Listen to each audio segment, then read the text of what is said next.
화 있을진저 두 번째 시간 우리가 가지고 있는데요. 우리 예수님께서 이 바리새인들과 서기관들에 대해서 계속해서 질타하시는 장면을 우리가 지금 계속 보고 있습니다. 그러면서 우리가 기억해야 될 것은 화 있을진저라는 그 이야기가 우리의 이야기가 아니어야 한다라고 지난 시간에 여러분에게 말씀을 드린 적이 있는데요.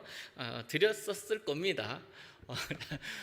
2주가 지났기 때문에 기억이 안 나시더라도 괜찮아요. 제가 계속 말씀을 드리고 질문을 하더라도 대답을 잘 못하겠어도 시험에 들지 마세요. 제가 바로 답을 할 테니까 질문을 하더라도 이 밤에 여러분 저 어렵게 만들지 않겠습니다. 예수님께서 이 바리새인들과 서기관들 왜 자꾸 이렇게 질타하시고 이런 저주받을 것들아 아닙니까? 맞잖아요. 화 있을진저가 이 저주받을 것들아라는 뜻 아닙니까? 왜 그렇게 이렇게 예수님께서 이들을 못마땅하게 생각하시겠습니까? 이들의 잘못된 행태와 잘못된 가르침 때문에 수많은 사람들이 미혹당하고 있고, 또 하나님의 나라에 대한 잘못된 해석, 율법에 대한 잘못된 해석이라고 할 수 있겠죠. 해석은 바르되 그 해석대로 살아가지 못함에 대해서 이 예수님께서 질타하고 계시는 상황입니다. 그런데 그보다 더 큰 이유가 분명히 있다고 생각을 합니다. 물론 이렇게 그들의 행동, 그들의 잘못된 모습들 때문에 예수님께서 화가 나셔서 한 것이기도 하지만 이 배경이 어떤 배경이냐고요. 지금 예수님께서 십자가에 가까이 나가고 계세요. 예전에 산상수훈을 하고 이스라엘 백성들을 고치고 병든 자들을 고치고 일으키고 눈먼 자들을 밝게 하고 하는 그런 모습들을 다 지나고 난 다음에 이제는요, 예수님께서 십자가 지시기 불과 며칠 전이에요. 그렇기 때문에 예수님께서 하고 싶은 이야기들을 지금 계속 쏟아내고 있는 상황입니다.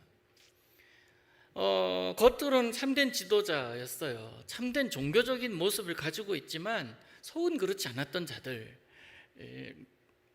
경건한 척하지만 경건하지 않았고, 거룩한 척하지만 거룩함이 없는 그들의 모습 가운데 이 화 있을진저라고 예수님께서 말씀하고 계시는 거거든요. 우리도 그럴 수 있다고 생각을 합니다.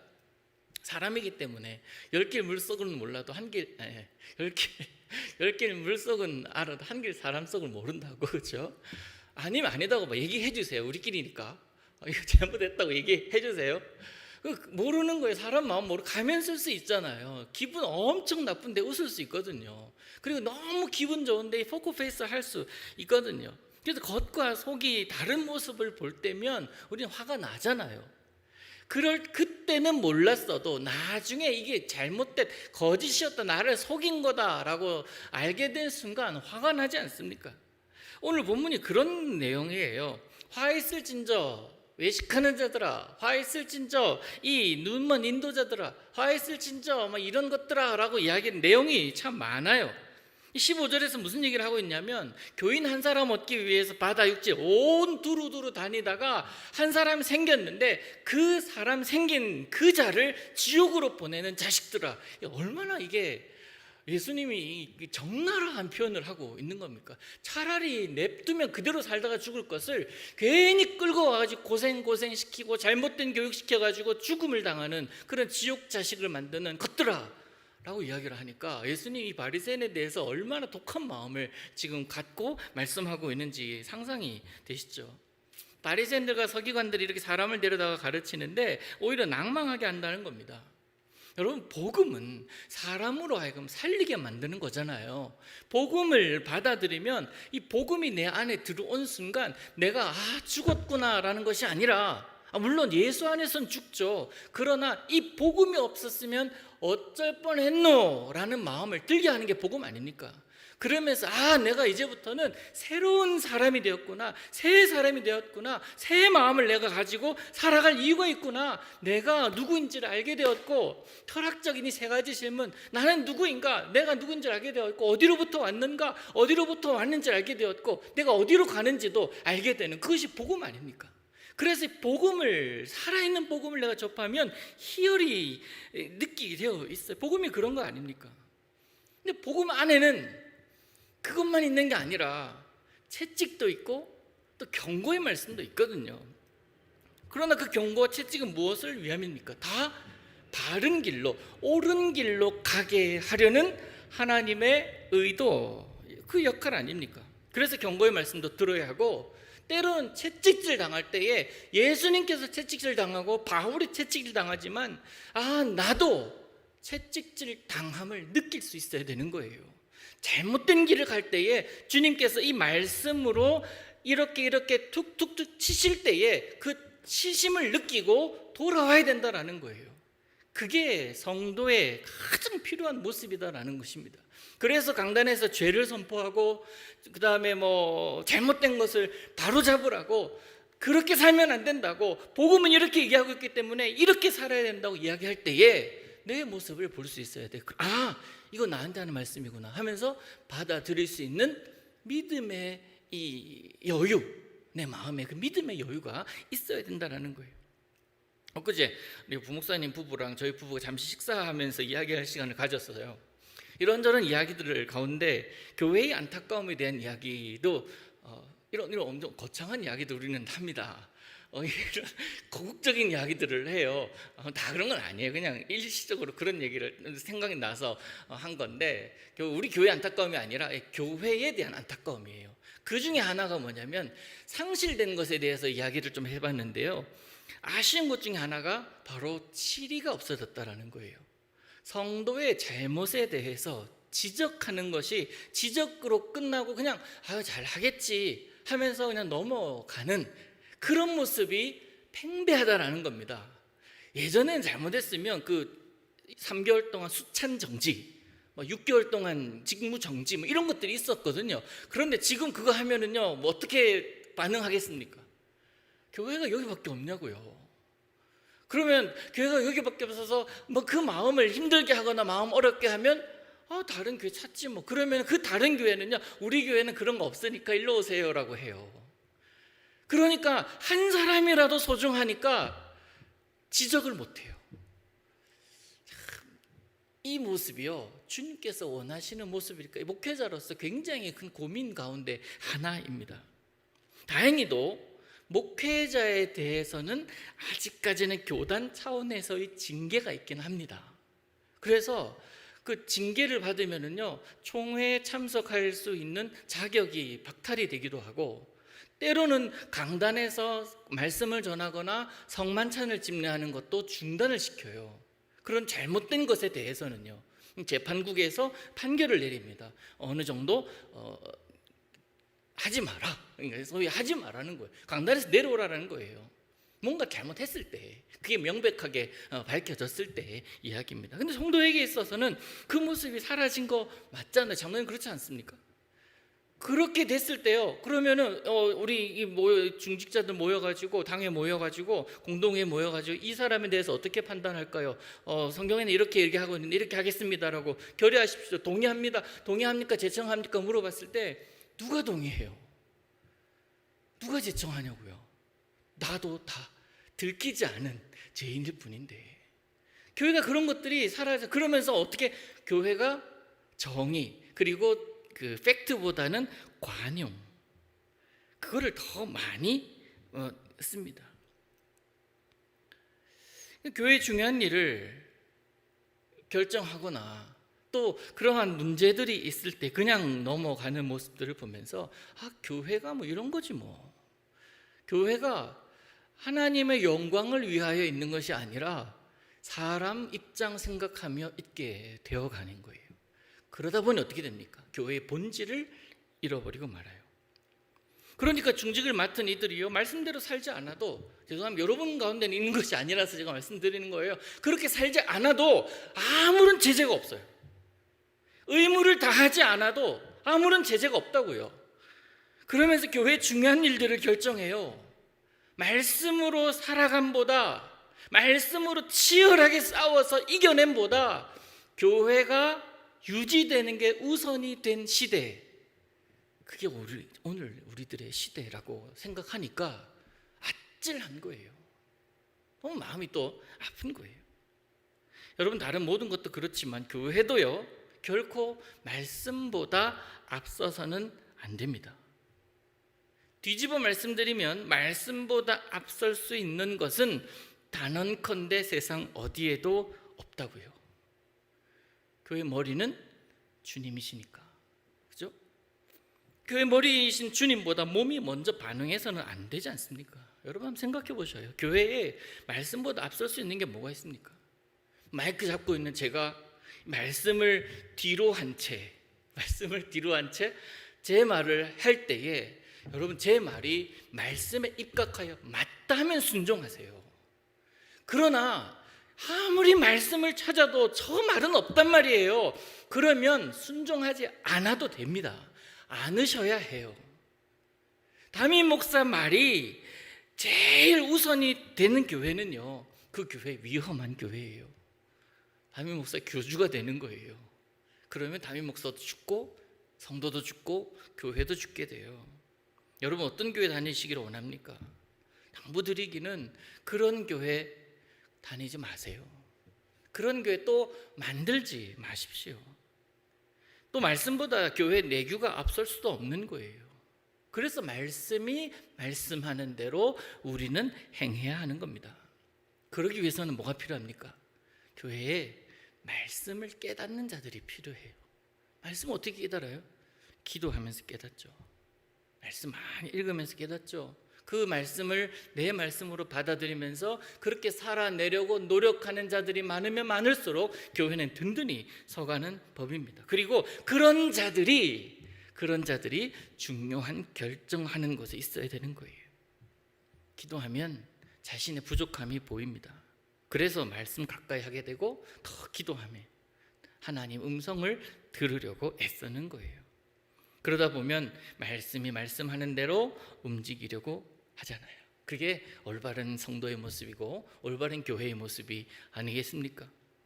이게 종교개혁가였던 루터의 정신 아닙니까? 중세 교회 다 무너져도 괜찮다고요. 성경으로 돌아가야지. 그게 옳은 거니까. 지금 이 현상 유지, 틀린 전통, 그 큰 거대한 권력, 그런 것들을 유지할 것이 아니라 옳은 것으로 돌아가자는 것이 바로 종교개혁 정신 아니겠습니까? 근데 오늘 본문의 바리새인들, 서기관들 예수님께 혼나는 이 모습을 보면서 화했을진저라는 소리를 듣고 있잖아요. 그들 율법의 정신보다 앞서 있기 때문에 그렇습니다. 그런 그들의 모습 보시고는 외식하는 자들이라고, 눈먼 인도자들이라고 예수님은 규정하고 계시는 거예요. 그들 당시 율법에 빠삭했고 율법 그 당시에는 율법 하면은 그들 아닙니까? 그런데 율법은 뒤로 가 있고 자신들이 앞에 있어요. 그러니까 지난 시간에 본 것처럼 천국 문에 딱 서가지고 가로막으면서 지그도 못 들어가면서 자신들도 못 들어가면서 지그라고 하기 죄송해요. 자신들도 못 들어가면서 다른 자들도 못 들어가게 하는 그런 악한 짓을 행하고 있다고 얘기하지 않습니까? 또 16절 보니까 성전으로 맹세하면 아무 일 없지만 성전의 금으로 맹세하면 지킬 자들, 이게 무슨 뜻입니까? 하나님의 백성이라고 하면서 무엇이 중한지를 모르는 자들이다라는 거 아닙니까? 성전으로 맹세는 그들이 하나님 앞에서 하지만 성전으로 맹세하면 아무 짓도 안 하면서 금으로 맹세하면 움직인다라는 거예요. 무엇이 중요한데? 성전이 중요한데 아버지가 가지고 있는 재산이 중요합니까? 아버지가 중요합니까? 율법이 중요합니까? 율법을 주신 하나님이 중요합니까? 뭐가 중요하냐고요. 또 예수님 그에 대해서 비유적인 단어를 드시잖아요. 오늘 본문에 박하와 해향과 근체의 11조를 드리면서도 율법에 더 중한 것, 정의와 긍휼과 믿음을 버렸다. 이게 마음가짐 것, 태도를 함께 언급하고 있는 거예요. 너희들이 이것만 강조하다 보니까 이것 놓치고 있구나. 율법의 그 표면적인 것 강조하다 보니까 그 근본을 니네들이 놓치고 있구나. 그 정신을 니네들이 놓치고 있구나, 행하지 않고 있구나라는 거예요. 두 개 다 중요한데 균형을 가져야 되는데 그러지 못하고 있구나. 박하, 회향, 근체 이런 것들은요 향을 만드는 재료들이에요. 향을 피우기 위한 재료들입니다. 그 재료들에 대해서 몇 그램 드렸으면 또 몇 그램은 하나님의 것, 레위인들에게 드리는 그러한 11조는 그렇게 드리면서 너희들의 삶의 11조는 왜 드리지 않느냐라는 거예요. 그러면서 거룩한 척, 그러면서 목사인 척, 웃기지 말라고. 너희들이 그렇게 경건하다고? 내가 보기엔 하나도 경건하지 않아. 너희들 가면 쓰고 있잖아. 기도 열심히 한다고? 그 기도에 내가 없잖아. 네가 원하는 것만 구하잖아. 그 예수님께서 이 마음을 우리가 좀 알아야 하지 않겠습니까? 형식과 내용 다 중요하다. 마음가짐 다 중요하다. 뭐 진보와 보수 뭐가 더 중요하냐? 진보도 중요하고요, 보수도 중요하잖아요. 다 필요하다라는 거예요. 오래 믿었기 때문에 스스로 이 정도면 됐지 하는 마음도 위험하고, 내가 가지고 있는, 내가 생각하고 내가 알고 있고 내가 배웠던 그것만이 진리라고 생각하는 것도 위험하고, 책 한 권 그냥 딱 보고 나서 이 책 여기에서는 이렇게 얘기하던데 왜 너는 그렇게 얘기하냐? 그것만큼 위험한 게 없고요. 그러니까 내가 가지고 있는 지식, 내가 가지고 있는 삶의 무슨 경험들, 이런 모든 것들이 나의 것이기 때문에 그것이 소중하지만, 그러나 주님 보시기에는 그거 외에도, 또 그것 외에 수많은 중요한 것들이 많은데 그 근본을 놓치고 있는 너희들을 보니까 너무너무 안타깝다라는 이야기를 지금 계속 하고 계시는 겁니다. 여러분, 제가 지난주 수요일 이 시간에 부목사님 설교하셨잖아요. 제가 그날 교회 오는데 비가 엄청 많이 왔어요. 그래서 보통 저 집에서 여기까지 오는데 한 10분, 넉넉 잡고 15분이면 도착하는데 거의 한 50분가량 걸렸습니다. 예배 시작하는 시간이 됐는데 그때 제 마음이 뭐 좀 동했어요. 그래서 그 노트 꺼내놓고 막 좀 글을 좀 쓴 게 있어요. 그래서 그 글을 제 개인 SNS에다가 올렸는데, 사실 그 글은 비공개로 해두었습니다. 내 마음이 그냥 혼자만 갖고 싶어서 그랬는데요. 뭐 내일이나 모레쯤 되면 올라갈 것 같아요. 지금 제가 앞부분만 살짝 제가 좀 밝히면요, 이런 글을 썼습니다. 그냥 그대로 읽을게요. 교회에 언제부터인가 전해져 내려오는 전설 비슷한 게 있다. 비 오는 수요일 저녁 부목사님 설교하는 날에 주님 오신다는 것. 오늘이 그날이다. 오늘이 그날이다. 마침 비가 억수같이 온다. 차도 엄청 막힌다. 우리 주님 오실 때가 다 되었다. 교회 가는데 아내가 그런다. 지금이라도 다 연락해서 집에서 온라인으로 예배 드리게 하면 어때? 내가 그랬다. 그래도 오실 분은 오시고 안 오실 분은 안 오셔. 제가 그랬어요. 오실 분과 안 오실 분을 내가 구분해 놓고 있다. 교회 도착했다. 당연히 오실 분은 오셨고 안 오실 분은 안 오셨다. 그런데 걱정이 생기기 시작했다. 오실 분이 안 오신 것이다. 걱정이 되는 거예요. 저 앉아 계셔요. 저기 두 부부 앉아 계십니다. 오실 분이 안 오신 것이다. 이 밤에 뭔가 문제가 생기진 않았겠지 애써 마음 다독이는데 그 부부의 빈자리가 자꾸 눈에 들어온다. 이런 내용, 이 앞부분 이런 내용이었어요. 여러분, 이거 그냥 웃으면서 지나가는 이야기지만 한 번쯤 생각해 봐야 될 점을 제가 여러분들에게 말씀드립니다. 오실 분과 안 오실 분, 그 구분이 당연합니까? 아니에요. 당연해서는 안 되잖아요. 오실 분과 안 오실 분, 그 구분이 당연하다고요? 같은 교회에서 같은 말씀 듣고 같이 예배하고 같이 찬송하고 같은 시간에 모여서 같이 하나님 말씀을 나누고 그렇게 같이 기도하고 은혜 나누는데 누군가는 올 것이고 누군가는 오지 않는다고 믿는 것, 이게 옳은 거냐고요? 이게 당연한 거냐고요? 아니잖아요. 그래서 제가 결론을 어떻게 내렸냐면, 누군가는 올 것이라 믿고 누군가는 아예 머리에도 두지 않는 그 구분이 맞는 것일까? 그것이 나같이 부족한 인간이 생각하는 것으로 끝나면 좋겠지만 그것이 예수님께도 똑같은 마음이라면 그건 안 되는 것 아닐까? 예수님도 똑같이 이런 생각하신다면 큰일 아닙니까? 그 사람은 올 거야. 만약에 여러분이 그 사람이라면, 예수님의 그 사람이라면 그 자리에 있어야죠. 그 사람은 이렇게 행할 거야 라고 한다면 그는 그렇게 행해야죠.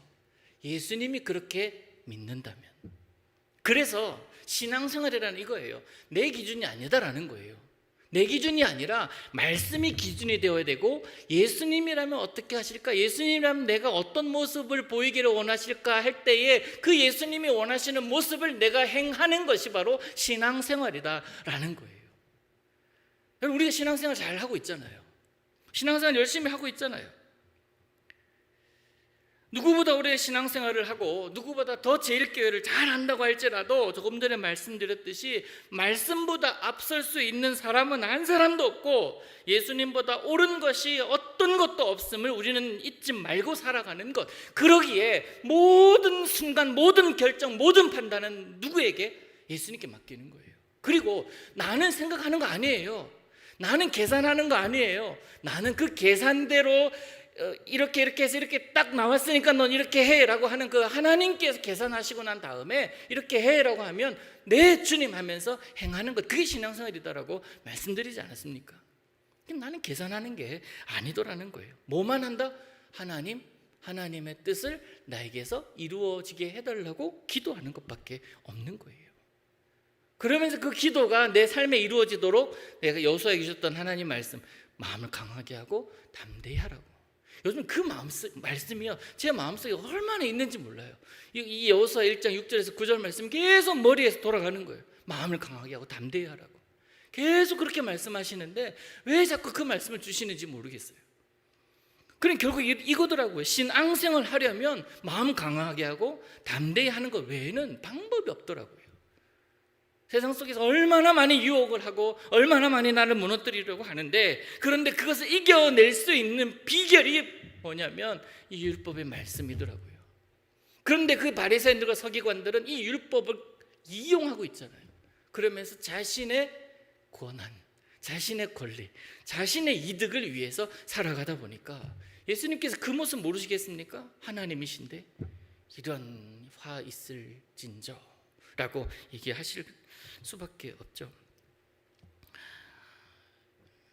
화 있을진저, 화가 그들에게 미치기 전에 그들이 돌아서면 살 수 있는데, 그들이 철석같이 믿고 있는 율법이 현실될 수 있는데 아직까지 기회는 있다, 그죠? 아직까지 예수님께서 예수님 앞에서 주님 죽여주시옵소서라고 하면서 무릎 꿇는다면 그들은 살 수 있어요. 그러나 그들은 여전히 그들의 신념대로 가고 예수님을 십자가로 계속 몰아가고 있는 거 아닙니까?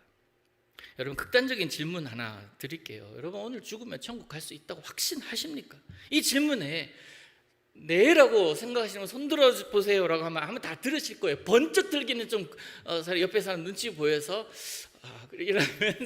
이러면서 이렇게도 좀 하시고 그러면서 살짝 들었다가 내리세요 하면 확 내리실 거예요. 다 천국 간다고 그렇게 믿고 천국 갈 확신을 가지고 살아가잖아요. 그렇게 사십시오. 그렇게 살아야 돼요. 그런데 그 다음을 한번 생각해 보자고요. 내가 천국 간다라는 것, 하나님의 백성이라는 것을 어떻게 확신하냐고요. 주님께서 지금 말씀하셨습니까? 화 권사야, 내가 너 사랑하니까 너 천국 올 거야, 이렇게 말씀을 직접 들으셨나요? 어디에 그것이 확증할 수 있는 증거가 어디 있냐고요. 마인드 컨트롤이에요. 난 갈 거야. 목사님이 간다고 그랬어. 성경에 나는 간다고 그랬어. 그래서 나는 갈 거야. 예수 믿는 천국 간대. 그 천국 가고 갈 거예요. 나 간다고 봐요. 권사님 같은 분이 안 가면 누가 가요? 제가 갑니까? 저도 갈게요. 저도 갈 건데 같이 가는데, 그런데 그 증거가 뭐냐라는 거예요. 증거가 이거 봐봐. 그러면 이거 그렇네. 권사님 천국 가겠네 라고 할 만한 증거가 여러분 어디 있습니까? 오늘 삶에서 그 증거가 여러분들에게 있었습니까? 예수 믿은 이후 지금까지 그 증거로 살아가고 계십니까? 그 증거가 그때부터 지금까지 오늘까지 명확해져 갑니까? 점점 선명해져 갑니까? 아니면 점점 희미해져 갑니까? 교회밥을 오래 먹다 보니까 습관적으로 먹는 거예요. 그냥 매너리즘에 있는 거예요. 이렇게 하다가 오늘은 이렇게 해서 끝나고, 이렇게 일하다가 교회 와서 일하다가 집에 가는 거예요. 오늘도 예배 잘 드렸네, 오늘 주일 끝났네, 내일 월요일도 힘차게 시작해야지, 그런 마음으로 살아가는 것은 아닌가. 여러분, 그 증거는 명확한 게 하나가 있어요. 하나님의 말씀이에요. 하나님의 말씀. 우리 아까 찬송했잖아요. 주님, 내가 연약합니다. 연약하기 때문에 내가 자빠져 있고 내가 무너져 있고 내가 힘없이 그냥 주저앉아 있는 것이 아니라, 그래서 내가 오늘 하루 힘들었지만 십자가 붙들고 나갑니다 하는 그 믿음, 그 고백이 증거 아닙니까? 그게 십자가가 점점 선명해져야 되고, 그 예수님의 사랑이 나를 통해서 점점 드러나야 되는 삶이 바로 신앙생활이고 천국 백성의 삶이다라는 거예요. 그래서 그 확증이 있어야 된다는 거예요. 그 확증을 멀리하고 그냥 종교 생활한다면 그건 바리새인들 서기관들과 다를 바가 없습니다. 말씀으로 확증하셔야 해요. 그리고 그 말씀에 부합할 때 비로 천국 백성이 되는 거예요. 말씀과 내 마음, 말씀과 내 생각, 말씀과 내 모습, 이게 같이 가는 거예요. 그랬을 때 천국 백성임이 증명되는 겁니다. 목사이기 때문에 저기 1호차 타고, 장로는 2호차 타고, 권사님 3호차 타고, 집사님 4호차 타고, 그 외에 평신 다 5호차 타고, 그러면 그렇게 해서 이렇게 구원열차 타고 그렇게 올라가나요? 그거 아니잖아요. 그때 직분이 뭐가 필요합니까? 아들, 딸이어야 해요. 우리 하나님 아들, 우리 하나님 딸, 그 자녀여야 가능하다라는 겁니다. 오늘 이제 마지막 24절 맹인된 인도자의 하루살이 걸러내고 낙타는 삼키는도다. 이 말씀 보고 제가 되게 어찌 보면 웃었습니다. 말도 안 되는 이야기잖아요. 예수님께서 이들에게 말도 안 되는 짓을 하고 있다라는 것을 비유적으로 설명하신 거거든요. 하루살이가 여러분 입에 들어가 봐요. 이 낙타랑 하루살이랑 비교를 하고 있는데, 이 하루살이 경우는 사실은요, 페페페페 할 수 있지만 입에 들어가도 밥이랑 같이 먹다 보면 같이 들어갈 수도 있어요. 표도 안 나는 거예요. 그런데 그것들은 걸러내고 있고 낙타를 삼킨대. 낙타를 어떻게 삼키니까? 말이 안 되는 이야기 아니에요? 둘 다 말이 안 돼요. 근데 그 말도 안 되는 일을 이 바리새인들 서기관들이 하고 있다. 자, 말도 안 되는 일을 우리도 할 수 있습니다. 잘 새겨 들으세요. 목사라고 하면서 목사답지 않을 수도 있습니다. 성도이지만 성도 아닐 수 있어요. 그걸 늘 경계해야 돼요. 답지 못하는 것, 거기에 자녀인가 아닌가가 구분이 됩니다.